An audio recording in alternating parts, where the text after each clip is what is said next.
History loves to celebrate wealth, but what happens when one man's generosity accidentally crashes entire economies? Meet the emperor whose casual charity destabilized 3 continents and whose gold literally built the foundations of European Renaissance art. This is the story of Mansa Musa, a devout Muslim king who controlled more wealth than entire nations, yet gave it away so freely that economists still study the inflation he caused 7 centuries later. A man so rich that when he sneezed, the Mediterranean economy caught a cold. But here's the twist that will blow your mind. Most Europeans didn't even know his name, yet his gold funded their greatest artistic achievements. How does a West African emperor become so wealthy that his pilgrimage to Mecca literally redraws medieval world maps? What happens when unlimited resources meet unlimited faith? And why did the richest man in human history remain virtually unknown to the very civilizations his wealth was transforming? This is the story of how one man's spiritual journey accidentally triggered an economic revolution that would echo through the ages. Picture the year 1324. Europe is emerging from the Dark Ages, still centuries away from Columbus, still believing Africa south of Egypt is an uninhabitable wasteland. Meanwhile, in West Africa, the Mali Empire stretches across an area larger than Western Europe, controlling the world's most valuable trade routes. Salt and gold flow through cities that rival Paris and London in sophistication, yet remain invisible to European mapmakers.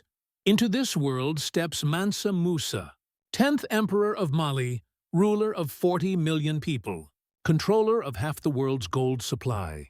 But wealth without purpose is meaningless. For Musa, every ounce of gold serves a higher calling, a pilgrimage to Mecca that will transform him from regional king to global legend. What happens when the world's richest man decides to walk across Africa and the Middle East, with a caravan so loaded with gold that chroniclers struggle to describe its magnitude? As Musa prepares for his Hajj, he has no idea that his journey will accidentally create the economic conditions that fund Leonardo da Vinci's masterpieces, finance the construction of Renaissance cathedrals, and establish trade networks that connect Africa to European banking houses. But every great fortune demands a great price. And Musa's story is not just about wealth gained, but about the complex legacy of power, faith, and the unintended consequences of unprecedented generosity. The story begins not with Musa, but with geography and geology. Imagine you're standing on the banks of the Niger River around 1280, watching endless caravans loaded with white gold, salt, traveling south, while others heavy with yellow gold head north. This is the economic heartbeat of medieval Africa. The gold-salt trade that makes Mali the wealthiest empire on earth. Mansa Musa inherits this empire not through conquest, but through an extraordinary quirk of succession. When Emperor Abubakar II obsesses over what lies beyond the Atlantic Ocean, he loads 2,000 ships with supplies and disappears forever into the western horizon, probably becoming the first African to reach the Americas, though he never returns to tell the tale. This maritime mystery leaves the throne to his deputy, Musa, but inheriting wealth and wielding it effectively are entirely different challenges. Picture yourself as a 30-year-old ruler suddenly controlling trade routes that span 1,800 miles, managing diplomatic relationships with North African Berbers, Egyptian Mamluks, and dozens of local kingdoms, all while maintaining religious authority over millions of followers across multiple ethnic groups and languages. Musa's first triumph reveals the strategic brilliance that will define his reign. When northern Berber tribes attempt to bypass Mali's trade taxes by establishing alternate routes, most rulers would respond with military force. Instead, Musa deploys economic warfare. He temporarily restricts gold exports, creating artificial scarcity that crashes northern economies and forces rebellious traders back into Mali's sphere. It's a masterclass in economic leverage. Control the supply, control the world. The victory establishes Musa not just as another West African king, but as a continental power broker. European merchants in North African ports begin hearing whispers of an emperor whose wealth defies comprehension, though they still imagine Africa as a collection of primitive tribes. Meanwhile, Arab chroniclers start documenting stories of Malian gold that seem too fantastic to believe. But wealth accumulation was never Musa's ultimate goal. As a devout Muslim, he views his fortune as a divine trust, a responsibility rather than a privilege. Every successful trade negotiation, every diplomatic victory, every expansion of Mali's influence serves a higher purpose, preparing for the pilgrimage to Mecca that will fulfill his religious obligations while demonstrating Mali's power to the Islamic world. This spiritual motivation transforms Musa from a mere accumulator of wealth into something far more dangerous, a man with unlimited resources and absolute conviction. When you combine the world's largest gold reserves with unshakable religious faith, you create conditions for historical transformation that no one, including Musa himself, can fully predict or control. The year 1324 marks the beginning of the most expensive spiritual journey in human history. Musa's Hajj caravan stretches for miles across the Saharan landscape.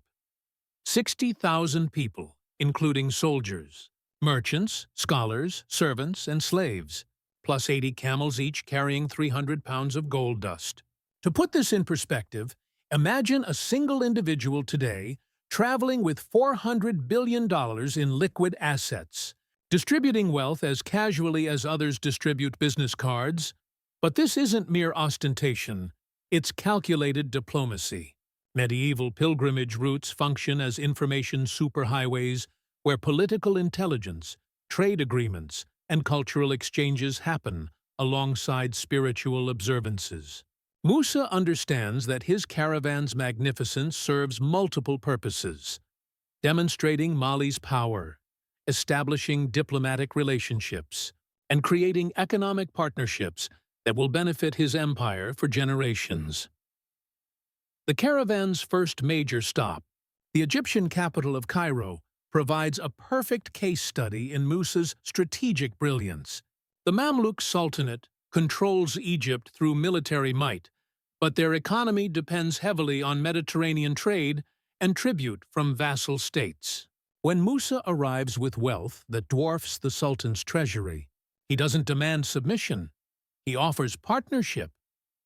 Picture yourself as Al-Nasir Muhammad, the Mamluk Sultan, receiving reports of an African emperor whose traveling expenses exceed your annual budget. Initially skeptical, you arrange a meeting that transforms your understanding of continental power dynamics. Musa doesn't just display wealth. He demonstrates sophisticated knowledge of Islamic law, international trade, and regional politics that rivals your own advisors. The economic impact of Musa's 3-month stay in Cairo creates ripple effects that historians still study today.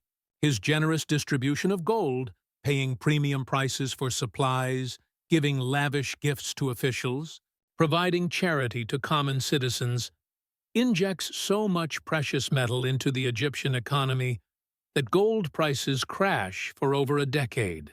Contemporary chroniclers report that gold's value didn't recover until the 1350s. But here's where Musa's story becomes truly fascinating. He recognizes his mistake and attempts economic damage control. Realizing that his generosity has destabilized Egypt's monetary system, he borrows gold at high interest rates before leaving Cairo, effectively attempting to remove excess precious metal from circulation.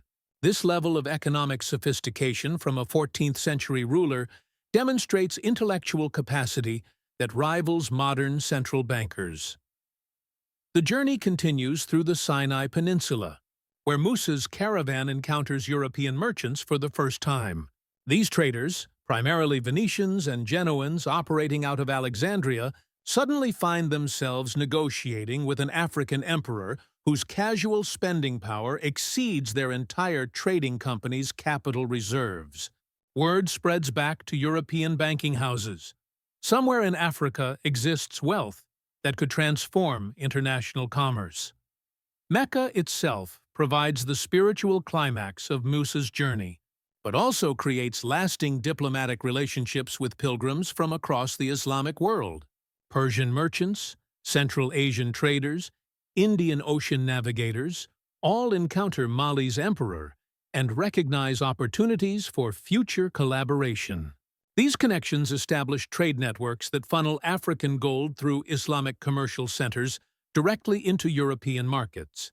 The return journey reveals Musa's transformation from regional ruler to global power broker. Arab chroniclers, who initially dismissed him as another wealthy African chief, now describe him as one of the most powerful rulers on earth. More importantly, European mapmakers begin acknowledging Mali's existence for the first time. The famous Catalan Atlas of 1375 depicts Musa sitting on his throne, holding a golden orb, with text describing him as the richest and most noble king in all the land. This cartographic recognition represents more than geographical accuracy. It signals Europe's growing awareness that African wealth could solve their persistent precious metal shortages. Italian banking houses, particularly the Medici family, start establishing North African operations specifically to access Malian gold. These early connections lay groundwork for trade relationships that will eventually help finance Renaissance art and architecture. But Musa's greatest triumph may be what he accomplishes after returning home. Rather than simply enjoying his enhanced international reputation, he immediately begins transforming Mali's infrastructure to capitalize on new global connections. He establishes diplomatic embassies in Cairo and Damascus, creates standardized weights and measures for international trade, and most importantly, begins ambitious construction projects that demonstrate Mali's permanent place among world powers. Success on Musa's scale inevitably creates unintended consequences that spiral beyond any individual's control. By 1330, Mali's enhanced international profile attracts attention from powers that view African wealth as both opportunity and threat. The North African Marinids begin plotting to control trans-Saharan trade routes, while Egyptian Mamluks start demanding tribute from Malian merchants traveling through their territory. More problematically, Musa's generosity during the Hajj has fundamentally altered global gold markets in ways that ultimately work against Mali's long-term interests. European demand for African gold intensifies dramatically as Renaissance city-states seek precious metals to finance artistic patronage, military expansion, and architectural projects. This increased demand drives up gold prices, making Malian exports more valuable, but also attracting more aggressive European interest in establishing direct African trade relationships. The internal pressures prove equally challenging. Musa's international success raises expectations among Mali's nobility for similar displays of wealth and power. Provincial governors begin demanding resources for their own elaborate ceremonies and construction projects, stretching even Mali's vast treasury. The empire's decentralized structure, which previously allowed for flexible local governance, now creates dozens of potential rivals who view Musa's global reputation as something they deserve to share. Religious tensions add another layer of complexity. While Musa's Islamic faith provided spiritual motivation for his Hajj, most of his subjects continue practicing traditional African religions, alongside or instead of Islam.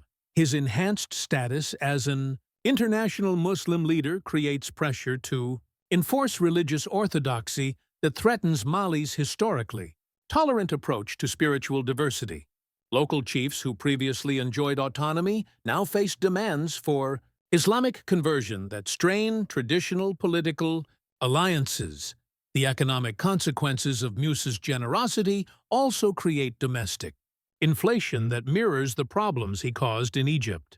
Returning pilgrims bring back luxury goods, exotic spices, and expensive textiles that increase demand for imported products while reducing interest in local crafts. This trade imbalance gradually weakens Mali's domestic industries and creates economic dependence on international commerce that makes the empire vulnerable to external market fluctuations. Perhaps most tragically, Musa's success in demonstrating Africa's wealth and sophistication ultimately contributes to European interest in establishing direct control over African resources. Portuguese navigators, inspired partly by reports of Malian gold, begin exploring the West African coast in the 1440s, seeking to bypass North African intermediaries. These expeditions eventually lead to the Atlantic slave trade and European colonization that devastates West African civilizations for centuries. The final crisis of Musa's reign comes when he attempts to control the very international forces he helped unleash. As European demand for gold increases prices beyond sustainable levels, Musa tries to restrict exports to prevent economic overheating. But Mali's economy now depends heavily on international trade, and export restrictions create domestic unemployment and political unrest that threaten the empire's stability. Faced with impossible choices between economic sustainability and political survival, Musa makes the tragic decision that defines his legacy. He prioritizes short-term stability over long-term independence, increasing gold exports to satisfy both European demand and domestic employment needs. This choice enriches Mali in the immediate term while creating the economic dependence that will ultimately contribute to the empire's decline after his death. Mansa Musa dies in 1337, leaving behind an empire that spans 200 miles and includes some of the world's most sophisticated cities.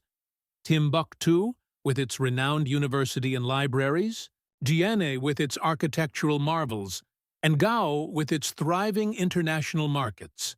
But his true legacy lies not in territorial control, but in the global economic transformations his wealth helped trigger. The immediate aftermath reveals the full scope of Musa's impact. European banking houses, particularly in Florence and Venice, have established permanent North African operations specifically to access Malian gold. This precious metal flows directly into Renaissance art patronage, financing works by masters whose names remain famous today, while Musa's own recognition fades from European consciousness. The irony is profound. African wealth funds European cultural achievements, while African contributions remain historically invisible. The long-term consequences prove even more significant. Trade networks established during Musa's Hajj evolve into the commercial relationships that eventually connect Africa to global markets, in ways that benefit external powers more than African societies. Portuguese exploration of the West African coast, partly inspired by reports of Malian wealth, leads to the Atlantic slave trade that devastates the very civilizations Musa worked to strengthen. Yet, dismissing Musa as merely a cautionary tale about unintended consequences would ignore his genuine achievements. He successfully transformed Mali from a regional power into a recognized member of the medieval world system, established diplomatic relationships that lasted for centuries, and demonstrated African sophistication at a time when European maps still depicted the continent as uninhabitable wilderness. Modern scholarship reveals the full complexity of Musa's legacy. Recent archaeological discoveries in Mali, Ghana, and Burkina Faso show evidence of urban planning, architectural sophistication, and technological innovation that rivals contemporary European achievements. Medieval African manuscripts, preserved in Timbuktu libraries, demonstrate scientific and literary accomplishments that challenge traditional narratives about continental development. The economic analysis proves equally fascinating. Musa's gold distribution during his Hajj represents one of history's earliest examples of international quantitative easing, injecting liquidity into multiple economies simultaneously to stimulate trade and development. While the immediate effects caused temporary inflation, The long-term impact helped finance the commercial expansion that connected Africa, Europe, and Asia in unprecedented ways. Perhaps most importantly, Musa's story forces us to reconsider fundamental assumptions about medieval global power dynamics. At a time when European chronicles dismiss Africa as primitive and isolated, one African emperor controlled enough wealth to destabilize multiple continental economies through casual generosity. This wasn't primitive accumulation. It was sophisticated economic statecraft that influenced international development for centuries. The moral evaluation defies simple categorization. Musa genuinely sought to use his wealth for spiritual purposes and to elevate his people's international standing. His generosity was authentic, his diplomatic skills were exceptional, and his vision of Mali as a global power was ultimately successful.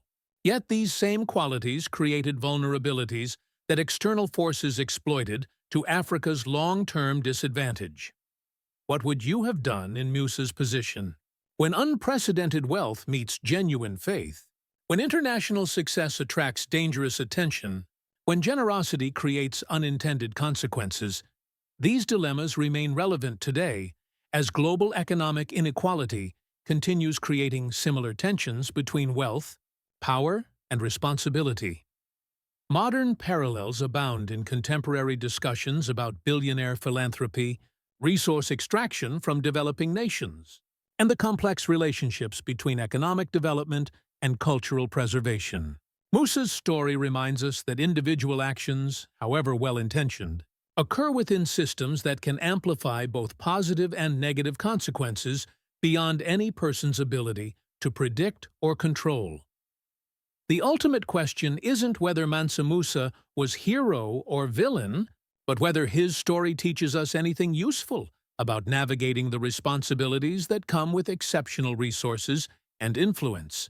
In an age when individual wealth can exceed national budgets, when charitable foundations influence global policy, and when economic decisions in one region immediately affect distant communities, Musa's 700-year-old dilemmas remain strikingly contemporary. What do you think?